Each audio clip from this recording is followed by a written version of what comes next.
माननीय प्रशांत किशोर जी ने जो मामला माननीय पप्पू यादव और तेजस्वी यादव के बीच का मामला है, इससे हमारा कोई लेना देना नहीं है। लेकिन सबसे मूल सवाल यह है कि बेल पिटीशन में कॉलम 3 में आपराधिक इतिहास लिखा जाता है। तेजस्वी यादव ने प्रशांत किशोर जी ने अपना आपराधिक इतिहास छिपाया, यह बिल्कुल जुर्म है। साथ ही साथ नौटंकी किया, कहा कि हमको सशर्त जमानत मिल रहा था, लेकिन दस्तावेज गलत नहीं बोलते, ये दस्तावेज हैं और दस्तावेज में कहीं पर ये चर्चा नहीं है। पर थाना से बेल मिल रहा था, लेकिन नौटंकी करना था तो पर्सनल बॉन्ड पर रिहा हुए। बेउर जेल ये गए, कहा कि बेउर जेल हमको ले जाया गया। जेल जब जाएगा कोई आदमी तो रिमांड जाएगा ना कोर्ट से, वो रिमांड का कॉपी दिखाओ। केवल फालतू बात कर करके लोगों को भ्रम जाल में डालते हैं। ये तो रिमांड नहीं तो बेउर थाना ले जाया गया था और हजारों समर्थक थे। गाड़ियों की सूची है, 25 गाड़ी था मात्र, तो 25 गाड़ी पर 150 आदमी, तो 150 आदमी हजारों आदमी हो गया। चूंकि ये बेटियों के जीवन में चित्कार करवाना चाहते हैं, शराब पिलाना चाहते हैं, महिलाओं के घर में कोलाहल करना चाहते हैं, इनका नकाब उतर गया। और अगर पद बिकता है तो प्रशांत किशोर जी, तो ये जो पब्लिक सर्विस कमीशन के टॉपर हैं, 64वीं के 65वीं के 66 67 68 69, उसमें 2 यूपीएससी कर गए। क्या इन लोगों ने पद खरीदा है? क्या शिक्षकों की बहाली हुई, उसमें पद खरीदा गया? आपने प्रतिभा का अपमान किया है। और गाड़ी तो पंजाब से ले आए, 46 नंबर बदल लिया।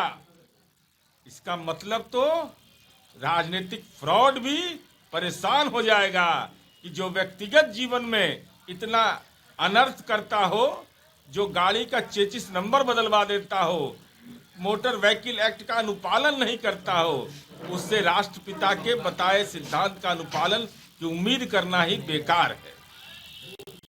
दिल्ली में चुनाव की घोषणा हो गई है, कैसे देख रहे हैं? जो लोग यह दावा कर कि संविधान खतरे में है, तो संवैधानिक प्रावधान के तहत ही चुनाव हो रहा है। तो दिल्ली विधानसभा चुनाव में राजनीति में आरोप प्रत्यारोप की शुरुआत हो गई, लेकिन जब आरोप तथ्यगत लगा रहे हैं तो चुनाव आयोग में अपनी पीड़ा व्यक्त करना चाहिए। मतदाता सूची से नाम काट दिया गया, यह आप पार्टी का आरोप है।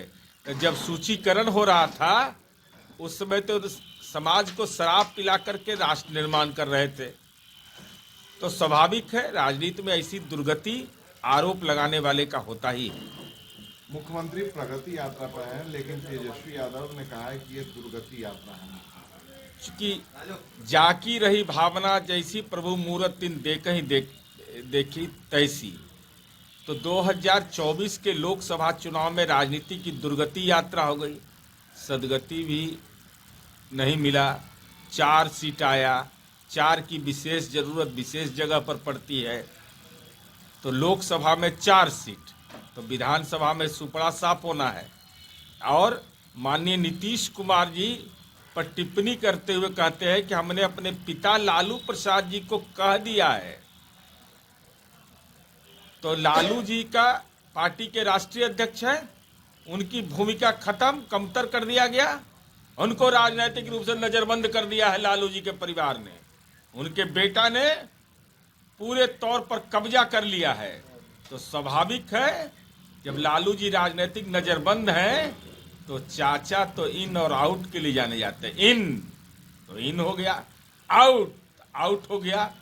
चाचा ने 2024 में आपको राजनीति का एक्स्ट्रा प्लेयर घोषित करवा दिया, तो आप एक्स्ट्रा प्लेयर पर कोई टिप्पणी करने की जरूरत क्या है? अमर उजाला जीवांजलि के सारथी की मदद लें और महाकुंभ में स्नान जरूर करें।